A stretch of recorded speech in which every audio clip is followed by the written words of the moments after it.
Պարոն Հովհաննիսյան,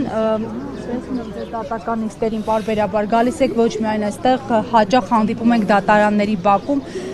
ի վերջո հաշվի առնելով դատարանի որոշումը մեղավոր ճանաչելու, այսօր կոնկրետ պատժի տեսակի ու պատժաչափի վերաբերյալ որևէ ակնկալիք ունեք, որևէ լուծում, որը գոնե քիչ կվնասի Սրբազան հորը, այն էլ առողջական խնդիրներ ունեցող հոգևորականին։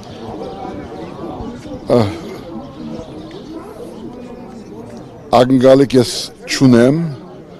բայց մի բան կարող եմ ասել, որ եթե մինչ այս բոլորս հետևել ենք, գիտակցել ենք, քննադատել ենք եւ իգիտություն երբեք չենք ընդունել Հայաստանի արդարադատությունը, դատական համակարգի անկախությունը, ինքնուրույնությունը եւ իրավականությունը եւ նույնիսկ այս Սրբազանի վերաբերյալ դատավճռից հետո այսօր եթե ինքը ազատ չարձակվի կոնկրետ այս դատավորը իդեմս այս դատավորին եւ ամբողջ հայաստանյան դատական համակարգը ուղղակի դատապարտված է Սրբազան եթե այսօր ֆիզիկապես ազատ չարձակվի անկախ նրանից սրանից հետ առաջ ինչ է եղել ինչ վճիռ ես կարծում եմ որ սա կլինի դատական համակարգի բանդարգությունը եւ հայ ժողովրդի համար վերջի ահազանգը մյուս Բակրատ Սրբազանի, պարոն Ղարաբեդյանի եւ բոլոր քաղաքական բանդարգալների զուգահեռ։ Հրավառություն չեմ սպասում, բայց սպասում եմ, որ Հայաստանը բահի մարդկայնության եւ իրավականության վերջի գաթիլը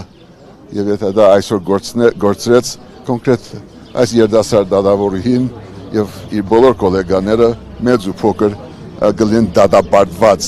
հայոց պատմության մեջ։ Հույս կա, որ դատավորը որոշի ազատ արձակել Սրբազանին, այդպիսի հույս կա ձեր մոտ։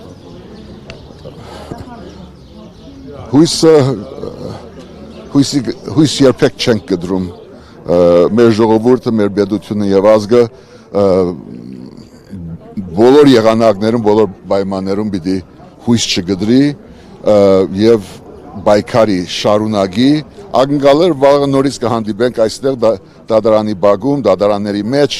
այլ միջավայրում, բայց այդ բայկարի մի հանգրվաններից մեկն է, իր անունը Միքայել Սրբազան է, ինքը գապ չունի այս շենքի հետ եւ այս դատավորի հետ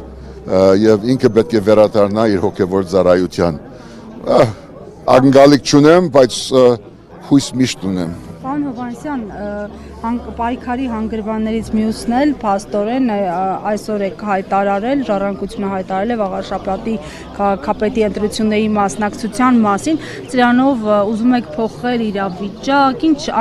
շրջադարձային կլինի արդյոք ձեր մասնակցությունը։ Չեմ ուզում մեծ ու մանր խոսել սրա մասին, ուղղակի որոշում է որ ժառանգության վարչությունը ընդունեց ունենք արժանի տեխնազու եւ կլինի նաեւ ամբողջական համաբարփակ ցուցակ ներկայացնելով մեր հասարակության բոլոր շերտերը գուսակցական, անգուսակցական բոլոր սերունդների ներկայացուցիչներով եւ կարծում եմ որ չասենք շրջադարձային, բայց ինքը նաեւ մենք մեր դերակատարում կգադարենք որ բեգումնային լինի եւ մաս կազմենք էջմիածնում վաղաշաբաթում այս իշխանության փոփոխության եւ սա թող հիմք կլինի ընդհանրապես մեր համապետական ազատագրման։ Շնորհակալություն։ Շնորհակալություն։